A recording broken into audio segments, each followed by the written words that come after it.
On today's show, were the Clippers right to bet on Terance Mann and make him untouchable? Going to be talking about it all on today's Locked On Off-Season Clippers.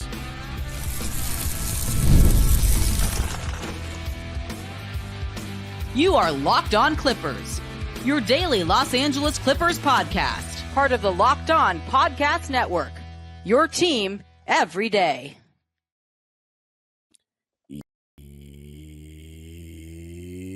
Yes, sir. You were locking in with the Clips. Thank you for making Locked On Clippers the first listen of your day, your team, every day. I'm your host, Darian Vaziri, born and raised in LA and going into my 20th season as a Clipper fan. This fall, you can also follow me on Twitter and Instagram at DimeDropperPod and subscribe to my own YouTube channel, Dime Dropper, for even more LA Clipper, LA Sports, and NBA content. And Locked On Clippers is free and available wherever you get your podcasts, including YouTube. And I want you to let me know in the comments section, were we right to bet on Terance Mann and make him untouchable? Before we get started, this episode is brought to you by Game Time.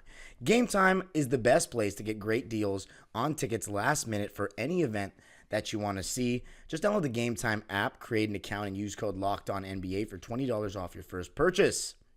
All right, so in this episode, I was inspired to create this one, or to record this one, due to, I don't remember if it was a Twitter comment or a YouTube comment, but someone said, were we right to bet on Terance Mann? Do an episode on that. I said, you know what?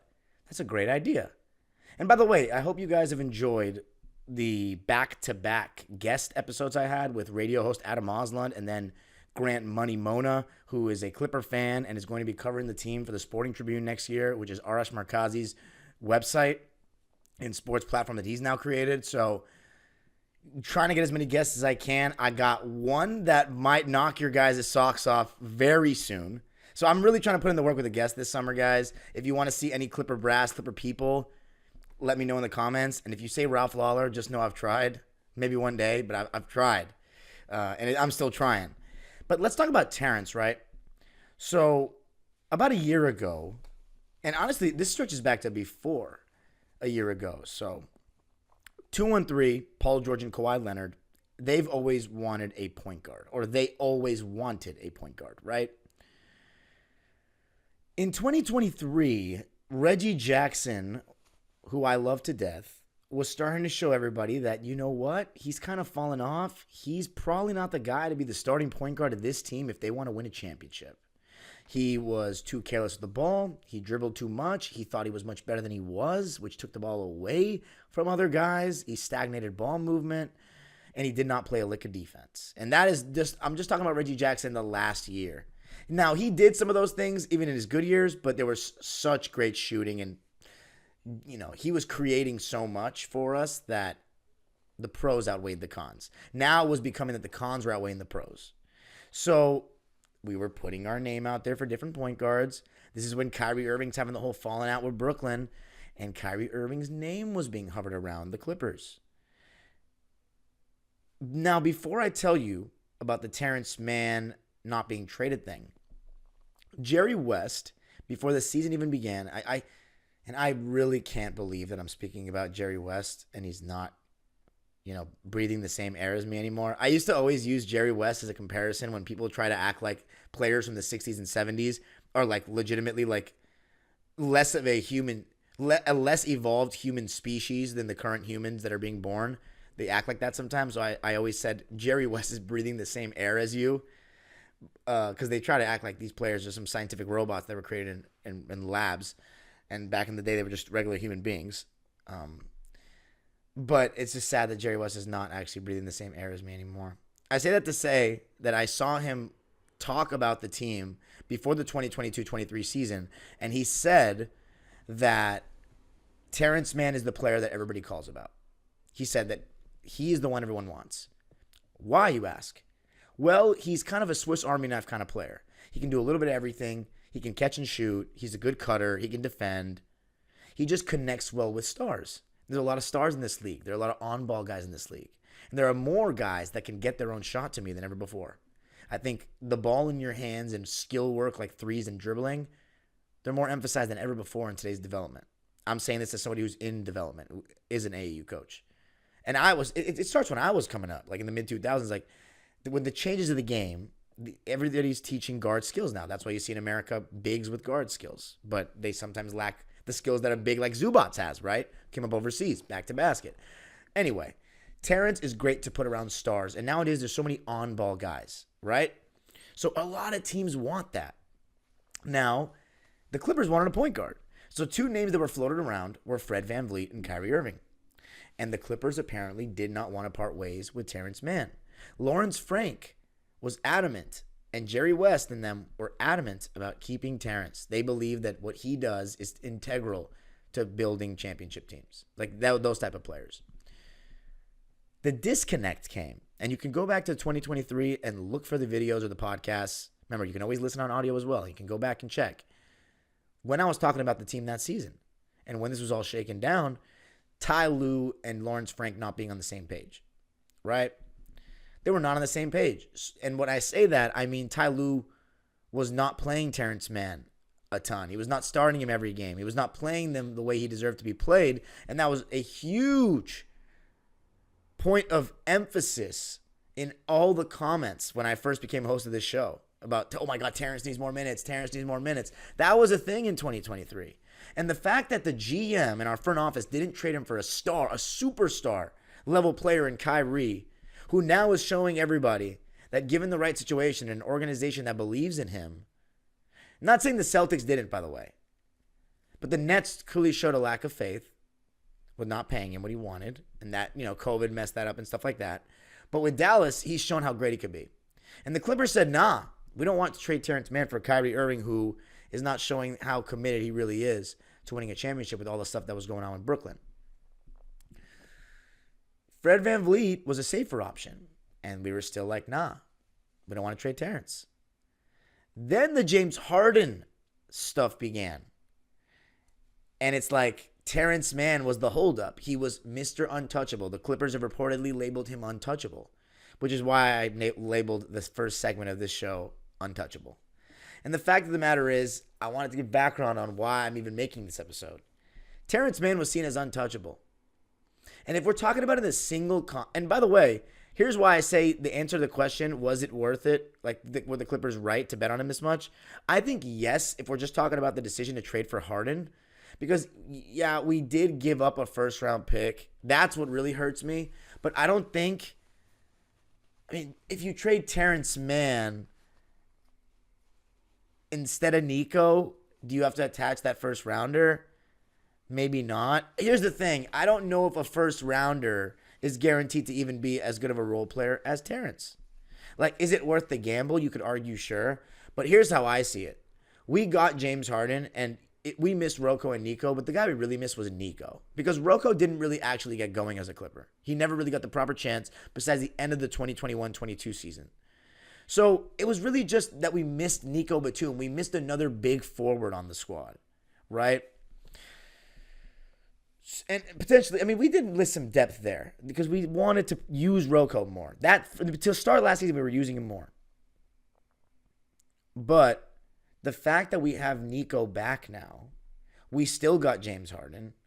The problem was PJ Tucker taking on his contract and all the ruckus that he's caused, complaining for more minutes and being dissatisfied with his role and essentially whining his way into the starting lineup. Not starting lineup. Well, technically, yes, he started Game 6. And that was wild. I don't know how that happened. And again, I have nothing against PJ Tucker. I had a great experience meeting him as a kid. I'll never forget that. I mention this all the time to emphasize that I'm not a hater of him at all. I think he was one of the better role players, 3-and-D guys of the 2010s. But he's old and past it now. And he hasn't really accepted that, I don't think. And that was the tough part of taking on Harden. But Harden for Nico is a win, majorly, right? The fact that we now have Nico back and we didn't have to trade Terance, I think it was worth it to bet on Terance because we still got James Harden. We did lose that first rounder, though. That's the tough part. I guess that's the argument. The counter argument is if we keep the first rounder by giving up Terance, do we keep Nico as well? Would we have kept Nico and had the first rounder and got James Harden? But here's my thing, right? The move to get James Harden is clearly like we aren't thinking about the future right now. We're all in for now. So you're biting the bullet with that first round pick. Now, do I think we should have given up a first-round pick to support Kawhi and Paul George? No, I don't. So I don't think Terance Mann should have even been in the conversation. So that's my original opinion on it. But in the context of were the Clippers right to bet on Terance so much? They were. They were right to bet on him, in my opinion. Because he is a good role player. Yeah, he didn't have the best year last year. 9 points a game, which was exactly the same he got in 2023 when he wasn't getting consistent minutes. He got 2 full minutes more last season. He shot nearly the same percentage on the field, but the 3-point fall-off was what hurt him. 39% in 2023, 35% in 2024, and it was because of that slump to begin the season. I mean, it was ridiculous. And at the time, it felt like, man, so many people were saying we should have traded Terance and kept Nico. And that's all hindsight talking, because in 2023, Nico looked a little old, and Terance was looking much better than him, so he would never have said that. But Nico's had this little revival. It started before he got traded to Philly. It started those first couple of games of the season in the preseason, to me. So anyway, answer the question, I think we were right to bet on Terance. And the fact that we got Nico back, and we got Harden, and we still have Terance, I'm taking that. It's just we did lose that first-round pick, and that hurts me as a guy that doesn't believe in the 2-1-3 era, never did after 2023 because of Kawhi's health. Not because of Kawhi's basketball ability, because of Kawhi's health. That's why I don't think we should have traded for Harden in the first place, because I just didn't think that they deserved help because they hadn't shown that like they were healthy enough. I'm thinking long-term for the Clippers. I want us to win a championship before I die, and I don't think we're going to do it with Kawhi on the team, sadly. I did at one point. I don't anymore. I don't lie about it to you because I love you, and I want to tell you the truth. And that's my truth. Doesn't mean it's going to happen. I would love to be wrong. But I'm tired of, acting like I believe there's still a chance of this. I just don't believe in it, but who knows? Now, coming up, why is it different now, the situation? My answer about is Terance Mann still untouchable? Find out why that might be different now.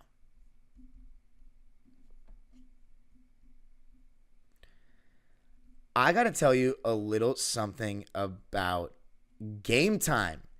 Game Time is the best place to get great deals last minute on any tickets for any event. Game Time has a new feature called Game Time Picks that makes getting tickets for your favorite live events even easier. Game Time Picks filters out the fluff to show you only incredible deals on great seats so you don't have to waste time searching through thousands of tickets. I'm going to be using Game Time probably for the Dodger game on Thursday. I haven't gotten tickets yet, and I plan on it because I haven't gone to a game this season, so kind of waiting last minute. Going to be using Game Time. Take the guesswork out of buying tickets with Game Time. Download the Game Time app, create an account, and use code LOCKEDONNBA for $20 off your first purchase. Terms apply. Again, create an account and redeem code LOCKEDONNBA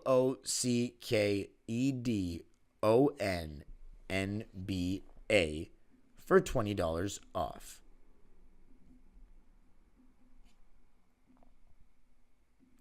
Thank you for making Locked On Clippers your first listen of the day. For your second listen, enjoy the Locked On NBA podcast.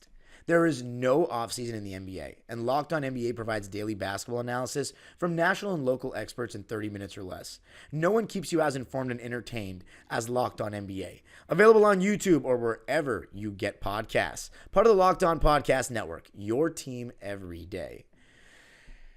Let me just say, I really appreciate everybody that's been rocking with me this offseason. It's been a tough offseason yet again, Clipper Nation. Disappointing exit in similar fashion with Kawhi not being there, losing Paul George in the summer, losing Russell Westbrook in the summer. But the fact that some of you guys still tune in daily, whether it be audio, YouTube, and still comment, or even if the ones that don't comment, I really appreciate it so much because you guys are the real diehards, and I do this for you. I do this for people like yourself. And that's why I do 2 channels, not just this one, where I get paid. I truly love this team, and I love the fans. Now, speaking of another guy who loves the fans, Terance Mann. That's part of the reason we love him so much. Let me tell you something. My answer to the untouchable thing is a little different now. I thought, from my own perspective, we shouldn't have traded Terance Mann by any means if we wanted to have a win-now team. Because Terance is a role player, as I said, you put around stars. So why would you trade somebody that you want around stars, like Harden and Kawhi? You don't. And Lawrence Frank and them felt that same way. So they didn't do it. Now, here's the thing. Terance showed last season that maybe this is just who he's going to be.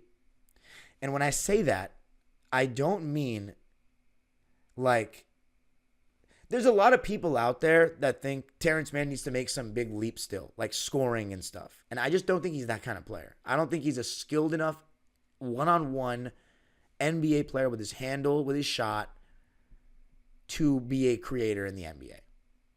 I think his ceiling is to be a championship-level role player, maybe a starter on a championship team. And what's the biggest thing for me that needs to improve for him? The catch-and-shoot three ball and the lack of hesitation shooting it. He's shot a good percentage basically his entire career for the year from three, 42% in 2021, which was the first season he really got reps, 36.5 in 2022, 38.9 in 2023, and then this past season a career low 34.8, but he ended the season super well from three, and in the playoffs he shot 45.5% from three this year, 47 last year, and 43 in 2021. So playoff Terance shooting the ball is a real thing. And by the way, he averaged more points in the playoffs this year, he averaged more points in the playoffs last year, and he averaged more points in the playoffs in 2021. The guy is a playoff riser as a role player, which is a great characteristic of a championship role player. But this past season, he didn't get better. It felt like he maybe took a step back. And if that's the case, and he's going to be this guy, then he should be on the market. Because besides sentimental value, there might be somebody that can do his job a little bit better. As much as I hate to say it. If that's who he is. Now, I still believe while he won't be like, people think he's going to turn into like, I don't know, Jordan Clarkson or something with his defense. Like that's a damn near star in the NBA. Like he's not going to do that. And obviously maybe that's a hyperbole. Maybe people just think he's going to improve his bag. I don't think he's going to be that kind of player. What he can be, though, is a better version of this, which is a smarter player that's more confident in his shot, more experienced, which that's just inevitable. He will be more experienced, of course, if he can stay in the league, which he will. It's the three ball to me. I think it's just getting better shooting the ball and being more decisive with that.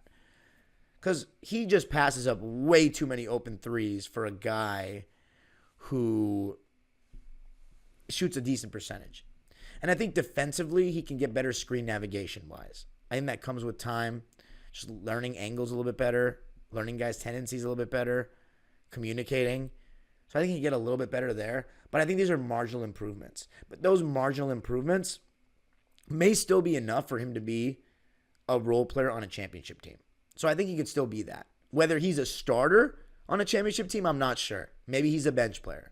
And I want people to understand how hard it is to be in a rotation for a championship team. That means you are so good at your specific skill that you can do what you do at the highest level and get real minutes against the best basketball competition on the globe, in the world. You see what I'm saying? Because there are guys like a Reggie Jackson, for example, like a Marcus Smart even, who make and even as much as I hate to say this, even Russell Westbrook, guys that make volatile decisions at inopportune times, and if you give them a certain leash, they don't know how to scale back, so it's hard to fit them into championship teams because they're their own worst enemy at times. Guys like Christian Brown, Bruce Brown, Caruso, Terance Mann, Trevor Ariza, PJ Tucker in his prime. Like, these are the type of guys that are easy to play with because they're not high demand. They work quickly off the catch. They're catch and shoot guys. They do stuff like that. Even a guy like a Lou Williams, Jamal Crawford, you give these guys the opportunity to have the ball. If they're not efficient, how else are they contributing to the games? And that's what was hard for Jamal at times. And I love the guy. So my point is this. Terance Mann, he shouldn't be untouchable anymore. That's my opinion. He should not be. Were the Clippers right in betting on him? At the time, absolutely. I think so. But he should be potentially on the table. And here's the thing. If we were to go rebuild, absolutely he should be on the table because we could get something for him because there are win-now teams that want him. And we could get maybe some draft compensation back. That's if we were to go rebuild, which we are not for sure because we don't have our picks. Actually, no. Everybody knows. Or if you don't know, now you're going to know. We can keep our pick this year if we finish above Houston, but Houston does not get a top 10 pick. So essentially, let's say we get 7th and they get 9th in the West. And there's still 10 teams worse than the Rockets in the league. They get to keep, then, OKC will take Houston's pick, which it'll be worse than ours. We get to keep ours, and then Houston has to take OKC's 28th or 29th or 30th pick because I'm assuming they're going to be one of the best teams in the league.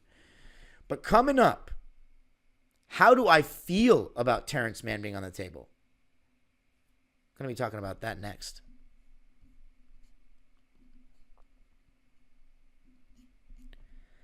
I got to tell you a little something about FanDuel, America's #1 sportsbook. You've heard us talk a lot about FanDuel, America's #1 sportsbook, but we have something a little different for you. Now through September 22nd, all FanDuel customers can bet $5 and get a 3-week free trial of NFL Sunday Ticket from YouTube and YouTube TV. I mean, come on, Sunday Ticket free trial? That is crazy. Sunday Ticket's amazing. Then with a YouTube TV base plan, you'll be able to watch every regular season Sunday afternoon out-of-market game. And all you need is a Google account and a current form of payment, and you can cancel anytime. Just visit FanDuel.com/LockedOn to download America's #1 sportsbook. First game of the season, Kansas City Chiefs -3 against the Ravens. Go to FanDuel to bet on all things for the NFL season. That's right around the corner. Just visit FanDuel.com/LockedOn to download it now.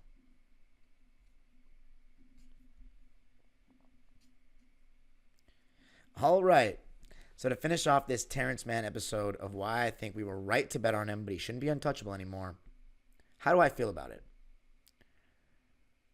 I want Terance Mann to be a lifer. I haven't felt this strongly about a player in the sense that I want them to be Clippers forever. I'd say the only other one I felt that way about was Blake Griffin. He's the only other player that I can think of that I was like, I want this guy to be a Clipper forever. And I was strong about it would actually hurt me if he was not on another team. I didn't feel that way about DJ. I didn't feel that way about Eric Gordon. It did hurt to see Eric Gordon go though. It really did. But we got Chris Paul, so I was like, what? I'm cool. I'm hyped. SGA, it was only 1 year, so I didn't think if we lose SGA, I'm gonna be devastated. I would be sad, but I wasn't gonna be devastated. But Terance Mann, I would legitimately be heartbroken if we traded him. I love that guy, man. And why do Clipper fans love him? I mean, it's not just one game. The guy plays his heart out every time he puts on the uniform. And he's been such a great ambassador for this franchise. He's been such a guy who seems all in with it. Every time there's community outreach, he seems to be doing things. He interacts with fans well. He'll talk to them on Twitter. And he wears his heart on his sleeve. And of course, the series against Utah, Game 5. It's not just Game 6, by the way. Game 7 against Dallas, he was amazing. Game 5, had that crazy dunk over Rudy Gobert. And then, of course, Game 6, the Terance Mann game, the curse breaker night. How could we ever not love a guy when he does that? Because people that just think it's one random game, they don't understand the pain and the story about the second round with the Clippers. So for Terance Mann to have that night, we're forever indebted to him. I know it's not a championship, but you don't understand. Again, you do not understand if you weren't here for the ride. If you didn't feel that 3-1 loss to Denver and that 3-1 loss to Houston, it's hard for you to understand what that meant. If you're not here in LA hearing it from the Laker fans when we lost those series, you also don't really understand what that meant. So Terance Mann gets the love and gets his jersey worn all over Staples Center and now all over the Intuit Dome. And he's the first person to dunk in the Intuit Dome courts representing because he's a fan favorite. We love this guy. He was drafted by the Clippers. And you always know there's going to be more attachment for guys that are drafted to the team. That's just how it works. And for good reason when this guy's so all in with everything that we do. And I don't want to see him wear another uniform. I would actually run through a wall for Terance, for real. And that partially is because, I have my own story with T. He's from Massachusetts, from Lowell. I went to UMass. My friends were telling me about this dude when he was at Florida State. And it's yo, we played with this guy, Terance Mann, back in camps growing up. He was one of the best players in our region. And he was a beast. And I was okay, cool. I'll keep an eye out on. I'll keep an eye out on him. Then, of course, he gets drafted to my team. And I have a boy that actually knew him and knew his brother. And And when I met Terance's mom, Coach LaForce, she knew my friend. So they actually knew each other. So I always was going to root for Terance. And I was saying in the bubble he should have gotten more minutes because I was always asking for more point of attack defense guys. And then, of course, what happened in 2021. And then ever since then, he's just all out for this team. And I think he would be like that for any organization he played for. Like if he was drafted by the Raptors, I think he would be all in as Raptors. But it just so happens that we have him with us. And, man, I think he's a great ambassador for this franchise. And I would hate to see him on another team. I wanted to retire a Clipper. I wanted to be here forever. I couldn't imagine T being on another team and like me wanting to watch his game to see how he does. Like, please, I just don't want to imagine that. Please. He belongs here. And I hope he proves me right by improving at those things I talked about. Because if he doesn't, then he's not going to be here forever. So, Terance, if you're watching this, if people send this to you, just know, man, I have your back. Clipper Nation has your back. We want you to be great. We know you're great. And I think the team was right to bet on you. I think the team was right to bet on T. I said it, don't give up on him with that 3-point slump last season, and you saw what happened. He's a confidence player. Now, if he can get a little bit more sure of himself, of his abilities, maybe he won't go through the mental stress. Because this game is all confidence, man. And I feel him because I was there as a kid. Like, I know those moments. That's how I knew he was in a funk. And it wasn't just, he just doesn't know how to shoot anymore. Like, you guys, have you ever played ball? Like, it's so psychological. It's so psychological. And I knew that T was going to get right. All right, T. We love you, bro. I hope somebody shows this to you. And we got your back. And Clipper Nation, let me know what you think. Are you all aboard the Terance Mann train? Do you think he's overrated? Do you think I give him too much love? I know all you guys say I give him way too much love. But again, if you were in the building that night, you know how that felt. And if you were getting made fun of at work and class after Game 6 against Houston, after Game 7 against Houston, after we choked against OKC, you know how much that second round meant to us. The conference final virgins. How about that? We still virgins? Nope. We're finals virgins.